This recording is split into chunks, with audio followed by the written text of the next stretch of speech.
Do not forget my law, but let your heart keep my commandments. For they shall add length of days and long life and peace to you. Mercy and truth will not forsake you. Tie them on your neck, write them on the table of your heart. And you shall find favor and good understanding in the sight of Elohim and man. Trust in Yahweh with all your heart and lean not to your own understanding. In all your ways acknowledge him, and he shall direct your path. Do not be wise in your own eyes. Fear Yahweh and depart from evil. Healing shall be to your navel and marrow to your bones. Honor Yahweh with your substance and with the first fruit of all your increase, and your barn shall be filled with plenty, and your presses shall burst with new wine. My son, do not reject the chastening of Yahweh, and do not loathe his correction. For whom Yahweh loves, he corrects, even as a father corrects the son with whom he is pleased. Happy is the man who finds wisdom, and the man who gets understanding. For its profit is better than that gained from silver, and its increase more than fine gold. She is more precious than rubies, and all the things you can desire are not to be compared with her. Length of days is in her right hand, riches and honor in her left hand. Her ways are ways of pleasantness, and all her paths peace. She is a tree of life to the one who lays hold on her, and happy are the ones holding her fast. Yahweh founded the earth by wisdom. He founded the heavens by understanding. The depths were broken up by his knowledge, and the clouds dropped down the dew. My son, do not let them depart from your eyes. Keep sound wisdom and judgment, and they shall be life to your soul and grace to your neck. Then you shall walk in your way safely, and your foot shall not stumble. When you lie down, you shall not dread. Yea, you shall lie down, and your sleep shall be sweet. Do not be afraid of sudden terror, nor for the destruction of the wicked when it comes. For Yahweh shall be at your side, and he shall keep your foot from being caught. Do not withhold good from those to whom it is due, when it is in the power of your hand to do it. Do not say to your neighbor, go and come back again, or tomorrow I will give when you have it beside you. Do not plan evil against your neighbor, since he lives securely by you. Do not strive with the man without cause, if he has done you no harm. Do not be envious of the cruel man, and choose not among all his ways. For the perverse one is hateful to Yahweh, but his intimacy is with the righteous. The curse of Yahweh is in the house of the wicked, but he blesses the abode of the just. Surely he scorns the scorner, but he gives grace to the lowly. The wise inherit honor, but fools exalt shame. Of course, you all know where that was, right? Proverbs chapter 3. I actually want to talk about choice. And I forgot my examples, so I'll have to make something up off the top of my head. It's like, how do you make a choice? So it's like, Will, help me out. Give me 2 movies that are at the show right now.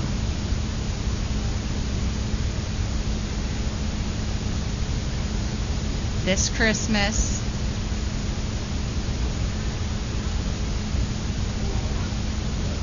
Alvin and the Chipmunks. Okay, so two children give me, what's that? The B movie. Yeah, that's still at the movies, huh? Okay, so if I offered you a choice of those 3 movies, which would you like to go see? Honestly.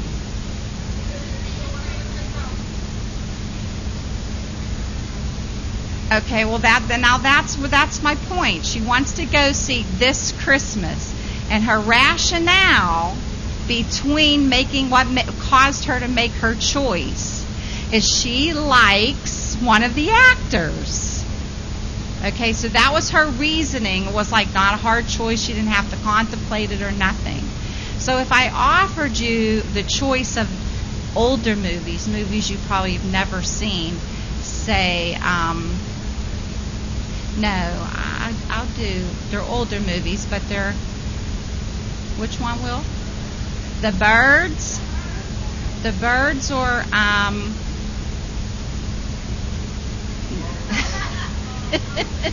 no, The Birds and Arsenic and Old Lace. So say that I actually had both of those videos in my hand and I gave them to you. How would you be making your choice of which of those you would watch? So you would pick The Birds because you like scary movies. And we could do the same thing with music. And so it's like you have this, when you're making a choice of what's offered before you, you have this rationale process that you go through to figure out which you're going to choose. And it's usually based on, something, if it's a movie, the type of movie you like, if it's, like if you're given a horror picture or a romantic story, but you like romantic stories, so you're going to most likely pick the romantic story because that's the kind, and you might read the cover, just like you do in a book. When you're looking for a book, you go to the leaf and read what's it about. Same thing with the movie. You read, on the cable, I go to info. Tell me about it. And then I'll look at something else and then I'll decide which one I will watch. Or music, a new artist, you heard of them. Maybe somebody told you, it was a great CD, I really like the music. Or because it's jazz and you like jazz. Something is going to dictate to you how you make your choice. So to choose means to pick out by preference from all available, to make a choice, to select. Choice is the voluntary act of selecting or separating from two or more things that which is referred, or the determination of the mind in the preferring one thing to another. Selection. The right or power of choosing, care in selecting, judgment or skill in distinguishing what is to be preferred and in giving a preference. It also means the best part of anything, that which is preferred. So once you make your choice, you choose between two things, that's the choice item. We go to the store, they advertise the choice cut of meat. It's the preferred, even though it's not your choice. It's the choice. But the scripture, Yahweh uses that in reference to Israel often, that they were the choice. And the things you seek after of Yahweh are more preferred than the choice silver. So in other words, the best silver, the best gold, the choicest. But that's not what mine is, the basic choosing. So we have it all through the scriptures. Yahweh gives us a choice. And of course, the most infamous one is with Joshua. And when he's giving the choice, he's laying before all of Israel, here's your choice. You get to pick this or you get to pick that. And he says, before he gives him the choice, he runs down how Yahweh picked Abraham and how he brought them out of the land of Egypt and how he brought them into the land where they were now and how he got rid of all the Amorites, their enemy. And then he says, okay, now then fear Yahweh and serve him in serenity and truth and turn away from the gods which your father served beyond the river and in Egypt, and you serve Yahweh.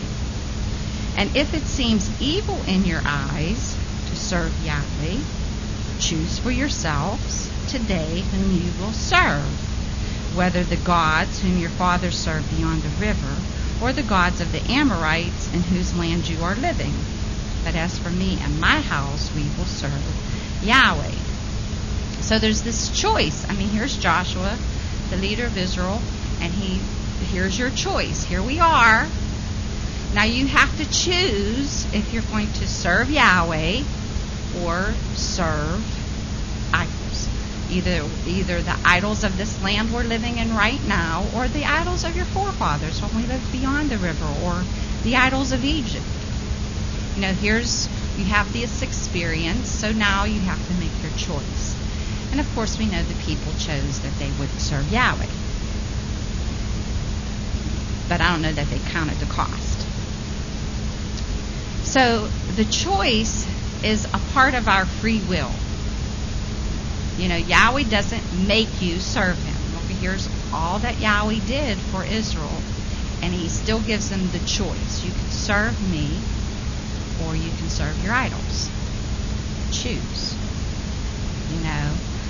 So it's still a free will thing. But in order for me to make a good choice, I should be informed on what my choices are. So that's part of the problem, especially when we deal with the non-believers. It's not so much I want you to make you serve Yahweh. I want you to give Yahweh a chance so you can make a good choice for you. If you don't know anything about, if I offer you to choose between two things, one you are familiar with, one you have no link, know nothing at all about it, you're most likely going to choose the thing you're familiar with, even if it's slightly familiar with, because it's like, oh, I don't know anything about that, so I won't choose it. So Yahweh presents himself to us, introduces himself to us, gives us the opportunity to come before him and get to know him so that we can make a choice. He's not hidden himself. He's not isolated himself. It's not like I found Yahweh and therefore, I'm of this particular group that, Yahweh's hid himself off from everybody else. He's exposed himself to everybody for the sake that you get to know me, you are in the world, make your choice.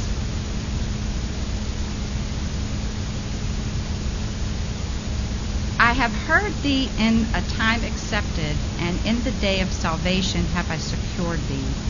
Behold, now is the accepted time. Behold, now is the day of salvation. Now, when we read that scripture, which happens to be 2 Corinthians 6:2, we look at this as primarily salvation in the sense of receiving Yahshua. This is the, don't let this opportunity pass you by. Today is your opportunity. Don't let it pass you by. Like the song Tomorrow. I'll do it tomorrow. The scripture seems to say today's the day. Tomorrow's not promised. But I wanted to look at the view of salvation in the greater picture. Not just saving my soul from hell. Not just that. But in the fullness of what salvation means. Salvation is to rescue. It's safety. And that's both physically and morally. So he's rescuing my physicalness and mentally with the moral issues. It's deliver, health. So it's also about health, talking about some of the things we believe today.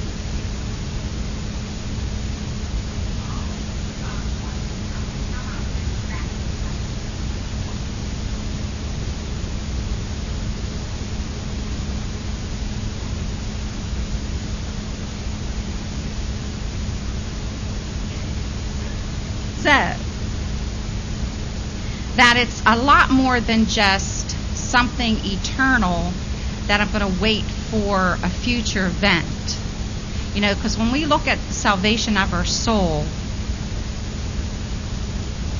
a lot of times we put it like a future. Like, we say it's a process, but it's not like we're getting anything presently.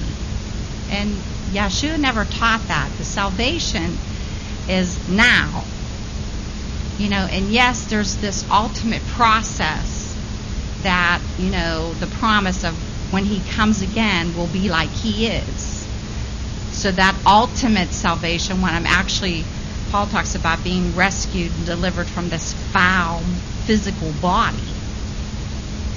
But it's also about life. today. It's about health and security and purpose and an abundancy of living today. So when I look at this scripture, I don't just see salvation in the sense of, choose Yahshua today. I see Yahweh telling me on a bad day, today is your day if you make the right choice. It's not about, just this future. Well, I prayed the sinner's prayer and I'm good to go. So I don't have to worry about that today. But the stuff that goes on every day, I have to choose the ways of Yahweh versus the ways my way.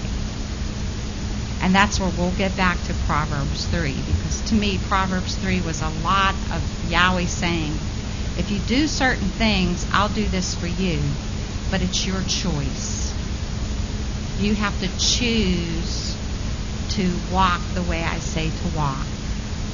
But this is what I'll do for you if you walk the way I say to walk. So you have to choose it.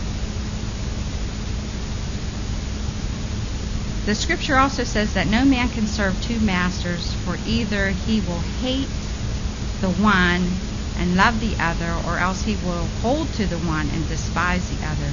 You cannot serve Elohim and Mammon. Matthew 6:24. That's Yahshua saying it's impossible for you to serve two masters.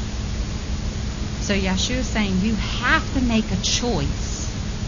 You can't straddle the fence, because what happens is you can't give your allegiances evenly. You're going to like one better than the other, or you're going to hate one more than the other. It's impossible to serve them both appropriately as masters. So you have to make a choice. So Yahshua tells us you have to make a choice. Our problem comes in on our thinking process on how we make the choices. So our choices can be based on others' opinions, and this is where advertising comes in. Advertising's big at, others' opinions. They'll get movie stars or pretty people, and they'll tell you, I love this product. It worked for me. And you get other people's opinions. Or even, that's an impersonal, but even personally, people that oh yeah, I went here and I really liked it. Let's try advertising for the Outback. I like the Outback. The girls and I, we went to the Outback. Now we got a new convert who likes the Outback. But she never been there before, but because I like the Outback, I decided let's all go to the Outback now. But it's, the decision to be made is based on opinion, somebody else's opinion. We can make our decisions based on our feelings. And this is where we really get in trouble, because if I'm not in a good frame of mind that day and I make a decision, it's probably not a good one. I make a choice, whatever it is, it's probably not a good one. Because I did it, I was mad, or you're depressed. They tell people who have lost loved ones that for like they say a year, don't make any big changes in your life for a year, because they don't want you to do it based on that depression, based on that loneliness. It will cause you to make a choice that's not necessarily beneficial. You're not making it with a sound mind. You're making it based off of that emotion, that feeling. You can do it based on your likes and dislikes. A lot of times, like we were doing earlier, we'll pick movies based on the styles of movies that we like, mysteries, romantic, science fiction. Same thing with the music. If we like jazz or pop or gospel or rock, we make our selection based on our likes and dislikes. Now the problem with that is, how did you get to like what you like, and how did you get to like what you dislike? That's usually based on how you're brought up. I had a conversation with one of the boys, with Danny's, with Kirby. And she was talking about Danny's likes of movies. And I was like, sorry, he gets that from me. You know, I like the horror, the sci-fi, the mystery. I'm not into the romantic things, you know. So he likes, needless to say, the scary stuff. And Kirby doesn't like the scary stuff. So now she's trying to, and it's like, he gets it from me. I mean, because that's what we watched. You know, this is what I watched. That's what he watched. So he developed his likes based on my likes. You know, our society trains us up to. I mean, I had a neighbor one time who was into the party life. You know, going to the club, hanging out. But she hated it. I would talk to her and she would just complain and, she hated it. And I would be like, well, I'm not understanding this, because, you know, it wasn't like she was a child and her mother was dragging her somewhere. This is another adult. And it's like, and she's like, well, this is, you know, what you do to have fun. So she was programmed by what society dictated as this is what fun is. You go to the club, you have your drinks, you dance. That's what fun is. But she didn't like it. So she would do it based off of this opinion of others. But it wasn't her like or her dislike. So she's making her choice based off of this.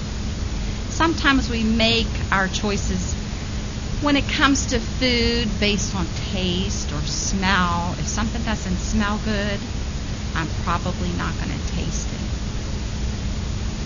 And people say, but you got to get past that. It really tastes good, but I can't. But there are things that I think smell great, but I won't eat. Fried mushrooms. They smell fabulous. They don't. I'm not eating them because of the taste. So we'll make our preferences based on this type of things. Maybe how something feels. You know, if you watch little kids, they won't touch certain things. You know, those little spiny balls, they're real rubbery. Well, when Danielle was little, it's like she wouldn't play with it because she didn't like the way it felt. So she would make her decision, that is not a toy I am interested in, because she liked balls, so she would pick it up. But as soon as she would drop it because she didn't like the way it felt. We make decisions based on how something looks. You know, the guys are always talking about rims on cars, and this is totally visual. It looks. You know, how the car looks, a certain color of something, you know, the way the house, the style. Even your furniture, you know, that's why you got colonial, you got this, you got modern, you got, you know, all these different types of styles to help people make choices. Because some people like some things and some people like other things. So they have all this variety out there so you can make a choice. Most of the time we allow outside forces to tell or help us make our choices. And with that, I want to interlude a little quote from Ralph Marston. Your attitude can be based on the weather, the amount of traffic congestion, the way people treat you, or a whole lot of other things. Or your attitude can be exactly what you choose for it to be. When you turn your attitude over to other people or to random circumstances, it's going to be volatile, undependable, and not very productive. By contrast, when you choose your own attitude independent of what's happening around you, then you set yourself up to make swift and positive progression. Your attitude serves as a lens through which you see life, and it's best when the lens is focused on the positive possibilities. Your attitude can enable you to make the most of difficult situations, to find and to create enormous value in your world. There's absolutely nothing that forces you to adopt one particular attitude over another. When you get in the habit of consciously choosing to have a positive, empowering attitude, you become gloriously free to achieve the things that are most meaningful to you. Your attitude is always yours to select. Doesn't it make sense to select an attitude that will foster peak performance and effectiveness no matter what may be going on around you? Don't let anyone or anything else control something as critically important as your attitude. Now and always choose an attitude that will enable you to soar high. So how many of you know on the rainy days, the grumpy people? Simply because it's raining outside, they're like miserable because the weather outside is, but let the sun shine and they're just perky, and they let the weather dictate their attitude or how they feel, or sitting in traffic, giving you that, or other drivers cutting you off, and then you come home all crabby because people were cutting you off, or you had to sit in traffic, and you let that dictate to you your attitude. Parents letting the children set their tone because the children weren't being very obedient that day. So now you're with your spouse or with somebody else, and your attitude is the reflection of your children or siblings to each other. One teacher gave you a hard time, and so now you come home and you're all crabby and you're letting these outside forces tell you how to be. This is not right. We're supposed to choose how we want to be. It's about our choice. I can let those things, and most of the time we do let them, but we have to recognize and catch ourselves, especially people of Yahweh. In the office situation at work, sometimes it can be, right now it's pretty good. Things are going pretty good at the office. The company's doing okay, so there's not the rumors of layoffs and, but there have been times where there's all this tension. People are worried about their jobs. People don't like the supervisor. They got corrected about something, and now they have this attitude that they have allowed, and so then there's gossip and backbiting and all this going on around you, and it's real easy to feed into it and let it change your attitude. And you have to catch yourself, because I'll find myself getting snappy.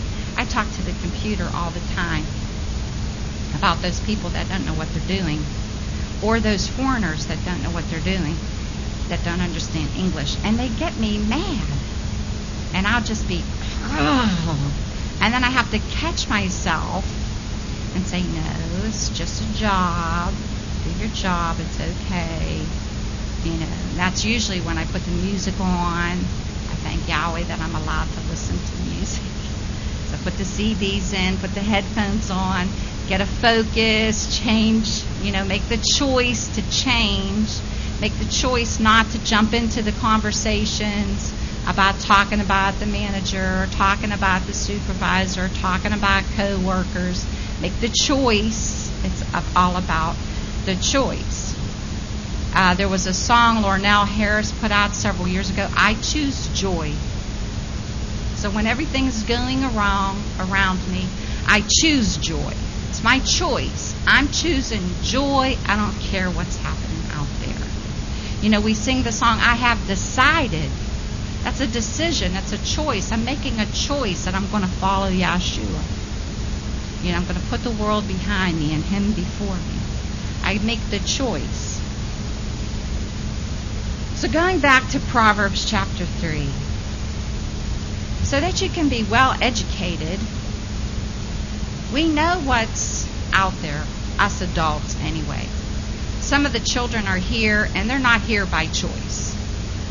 one day they have to make their choice. So sometimes they're forced to come, not by their choice. And if you ask them, would you rather be here or there, they might pick the there. But for us adults who've had some experience in the world, we already know what the world has to offer in a lot of arenas. We know about the fun that the world has for us. We know about the disappointments that the world has out there. So we're familiar with it. So in this chapter, I see a lot of things not unlike what Joshua did for the people of Israel prior to giving them their choice, reminding them what Yahweh had done for them. The writer here says, "My son, do not forget my law, but let your heart keep my commands.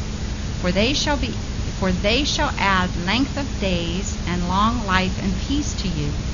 Mercy and truth will not forsake you. Tie them on your neck, write them on the table of your heart. And you shall find favor and good understanding in the sight of Elohim and man." So if you do the first 3 verses, don't forget the law. You tie it around your neck. You know, it's going to add this long life to you, but it's going to cause you to find favor and good understanding in the sight of Elohim and man. Trust in Yahweh with all your heart and lean not to your own understanding. In all your ways acknowledge Him. If you do this, He'll direct your paths. Do not be wise in your own eyes. Fear Yahweh and depart from evil, and healing shall be brought to you, to your navel and marrow to your bones, so you'll be strong and in health. Honor Yahweh with your substance and with the first fruit of all your increase, tithe and offerings. And your barn shall be filled with plenty, and your presses shall burst with new wine. So if you honor Yahweh with your increase, He promises to increase you even more. My son, do not reject the chastening of Yahweh, and do not loathe His correction. For whom Yahweh loves, He corrects, even as a father corrects the son with whom He is pleased. Now, the writer here wants you to make sure you understand before you make your choice. You choose Yahweh, yeah, you're getting all this good stuff, but you might get chastened too. That's what he's saying. A lot of good stuff comes when you serve Yahweh, but don't reject His chastening. You might have to get some correction here along the way. But it's just like a father that corrects his son whom he's pleased with. He loves that son. He's pleased with that son. He doesn't want that son to go away, but he has to correct him. Happy is the man who finds wisdom and the man who gets understanding, for its profit is better than the gain from silver, and its increase more than gold. She, wisdom, is more precious than rubies, and all the things you can desire are not to be compared with her. So he spends these 2 verses talking about wisdom and how it profits you to have wisdom. And then he goes, length of days is in her right hand, wisdom. Riches and honor are in her left hand. She is a tree of life to the ones who lay hold on her, wisdom. She is a tree of life. And happy are the ones holding her fast. And then he says, Yahweh founded the earth by wisdom. Now we can get all metaphoric there, but we're not going to. We're just going to keep it simple. Wisdom, yeah, he said, get wisdom. Get wisdom. Yahweh founded the earth with wisdom. It's a good thing to have. He founded the heavens by understanding. The depths were broken up by His knowledge, and the clouds dropped down the dew. My son, do not let them depart from your eyes. Keep sound wisdom and judgment, and they shall be life to your soul and grace to your neck. Then you shall walk in your ways safely, and your foot shall not stumble. When you lie down, you shall not dread. Yea, you shall lie down, and your sleep shall be sweet. How many of us like to sleep nice and well? No nightmares. Forget the lumpy mattress. Lay down and sleep. How many of y'all have to unwind? You know, I got to unwind before I can go to sleep. We're talking about tired, lay down, go to sleep. Such peace. See, that's a person that's got peace. You know, can just lay down and go to sleep. Sleep good. Get up, be refreshed. That's something to treasure. Do not be afraid of sudden terror nor the destruction of the wicked when it comes. We're in the book of Revelation. Remember this. Do not be afraid of sudden terror nor the destruction of the wicked when it comes, for Yahweh shall be at your side, and he shall keep your foot from being caught. Now, we got trouble here because we got some do nots, and we just, for some reason, don't like these. Do not withhold good from those to whom it is due, when it is in the power of your hand to do it. If you don't got anything, Yahweh doesn't expect you to give anything.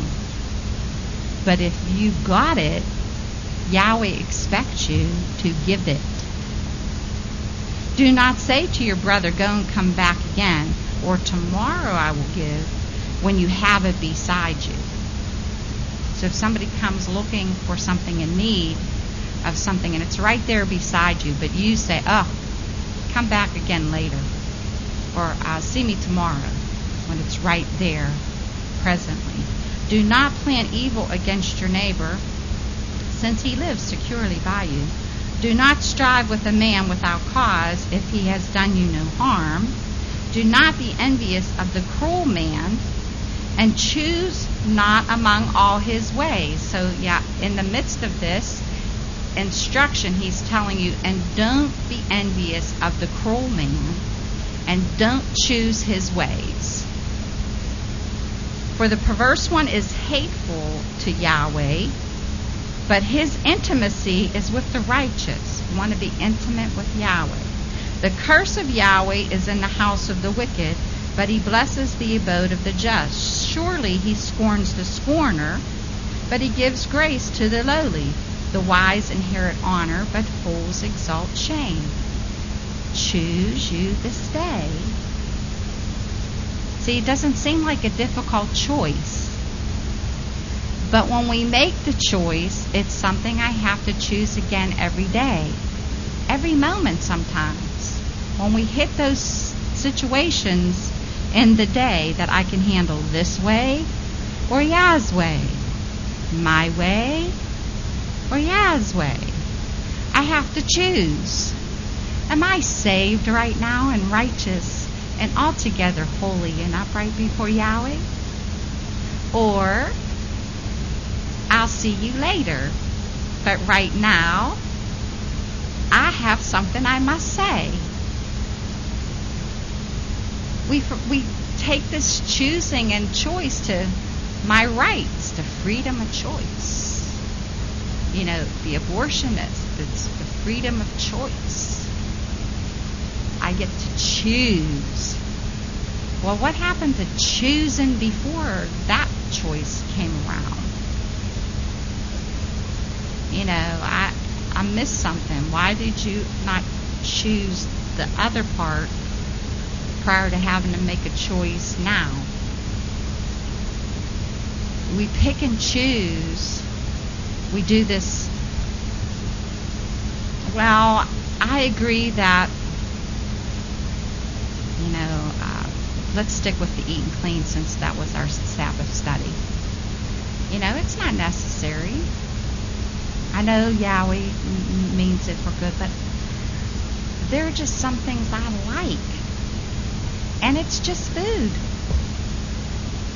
So what's wrong with that? I'll be okay. Yahweh's fine with that. You know, he's a very loving and merciful God. So I eat what I want to eat. And all's well. It seems to be all well anyway. You know, so I just go trudging along. You know, or people who smoke. And the warnings on the pack of cigarettes. That amazes me.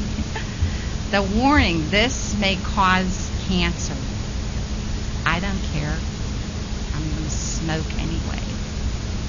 You know. don't put the foil, the Pop-Tarts, in the microwave in the foil. It's on the box. Your choice. You know, do what you want to do. Microwave explodes. Oh well. You get cancer. Oh well. And then you want to sue people. America is not right. Then you want to sue people because you got cancer because you smoked for 40 years. It told you that was a good probability if your choice is to smoke these. It's a good probability if you stick these Pop-Tarts in the microwave in the foil wrapper, something's going to happen.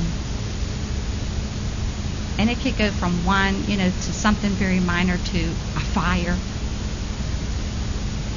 But you chose to do that. Your choice.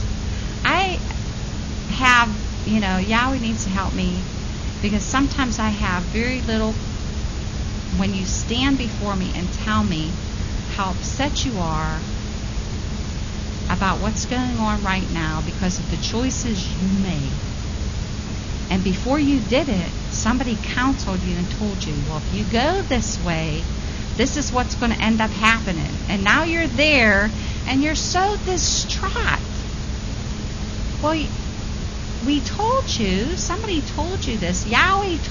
He's told us. Now we have our choice, but understand this one thing.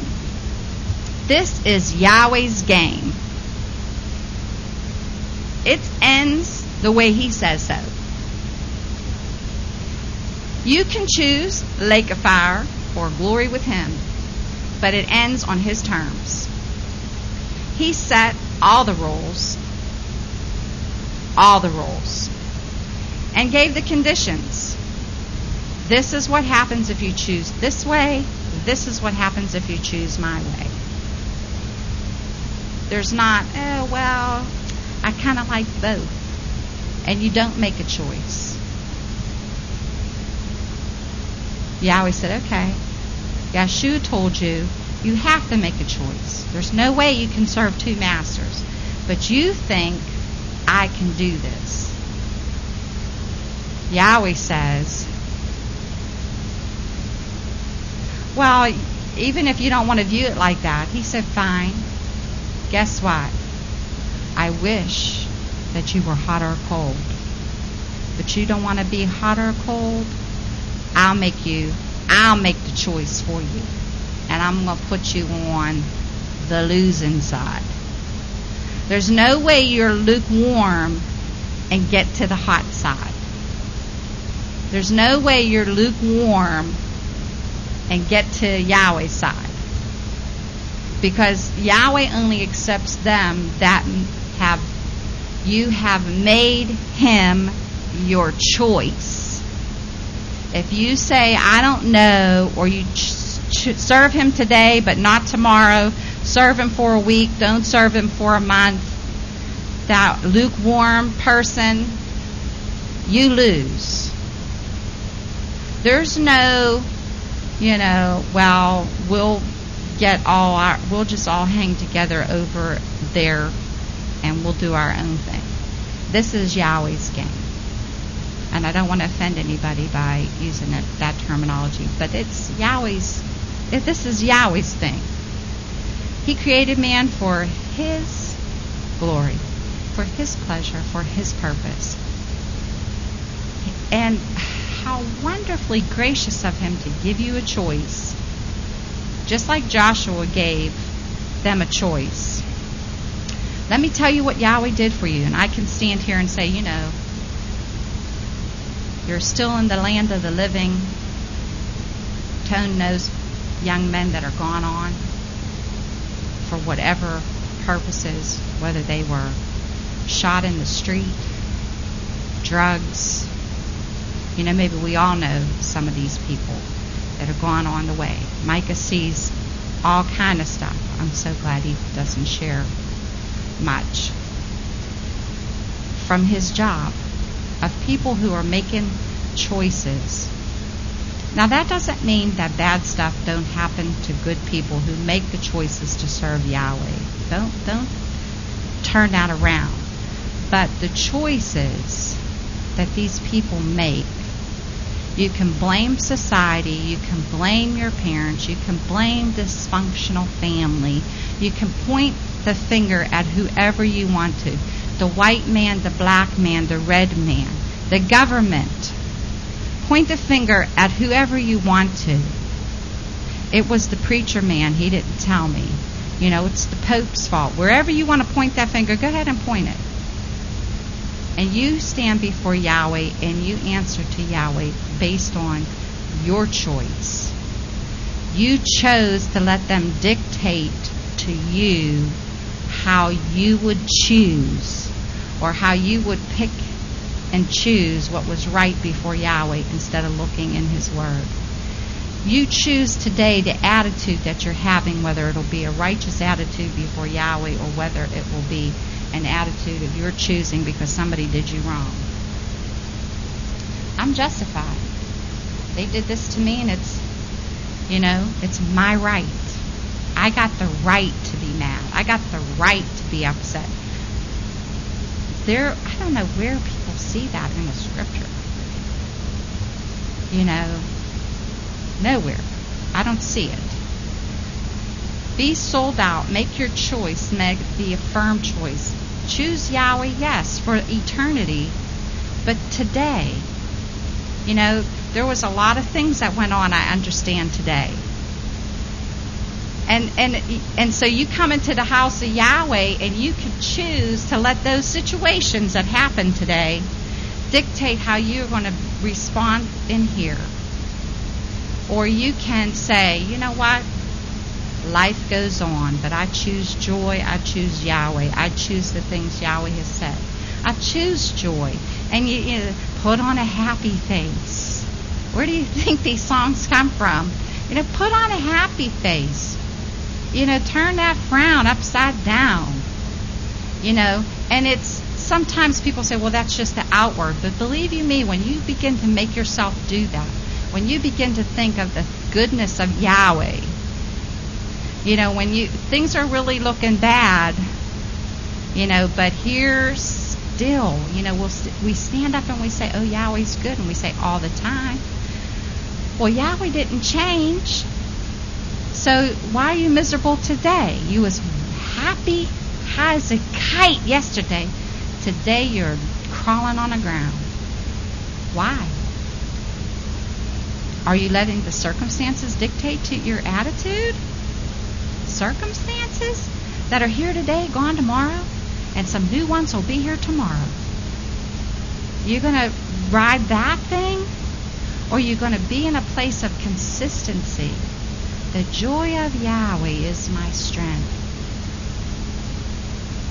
Yahweh's my refuge. He's my safety. He's taking me through today. Lose a job. Oh, well, Yahweh got me this one. He'll get me. And I know those words are easy to come out, but they're facts. This is Yahweh's thing. And Yahweh, it gives Him great pleasure to work on behalf of His people. Great pleasure, to work in people's lives and getting them things that they shouldn't qualify for. Seeing to that, you got a job that you weren't qualified for. Been there? I've been there 10 years. I still sit there sometimes and I'm like, wow, I got here, yes, yeah, and Yahweh's kept me, because it's not like I'm sailing right on through, like, yeah, I was designed for this job, and, I've done some things that I look around and it's like the favor that Yahweh's, but that's what He said. He said, if I do this, you'll find favor with Him and men. Tirsa's testified about, and with some of her stuff, and how a supervisor will come and make a comment to her, and her promotions and her short time of being there. This is Yahweh's way of dealing with His people. So I'm standing to say, if I'm going to influence anybody, this is what my testimony's for, not just in the church, but outside. I'm a salesperson. I got a great product. I would like you to try it. And here's the testimony of somebody who has access to it. I can tell you it never fails. I can tell you He is always there. He is an on-time God. I can tell you these things. We have the testimony of the goodness of Yahweh. So that when we're out there talking to people who need to make a choice, you present to them their options. You can keep living life like you are, or you can have this. Not just life eternal sometime in the future, but an abundant life right here and now. It's your choice. It's your choice. And if you've chosen Yahweh, continue to make choices in your everyday life. If you read that Proverbs 3, it talks about how you should handle your fine. Honor Yahweh with your increase. It talks about how you should treat your neighbor and how you should treat the people that are in need. And it covers all these things, and how if you do this, this is what follows. If you make this your choice and live like this, this is the benefit that follows. But you can't choose Yahweh and hate your neighbor. You can't choose Yahweh and honor Him in everything else, but not with your money. You can't do a halfway thing. Yahweh wants to be. He said, I am Yahweh, and I will not share my glory with none other. I am Yahweh. I am a jealous God. Put no other gods before me. I have to, Yahweh insists, you choose me, choose me. Not part of me, but all of me. I once a long time heard that if He's not Lord of everything, He's not Lord at all. Make Him your choice. Choose Him and His ways. Every day. Not just for that future thing, but today. When things are going haywire, choose the things of Yahweh, the joy of Yahweh, the truth of Yahweh. Treat one another as Yahweh says that we should treat one another. No backbiting, no gossiping. Let us love one another as we ought to. Because Yahweh is good, and He's a good choice. He's a good choice.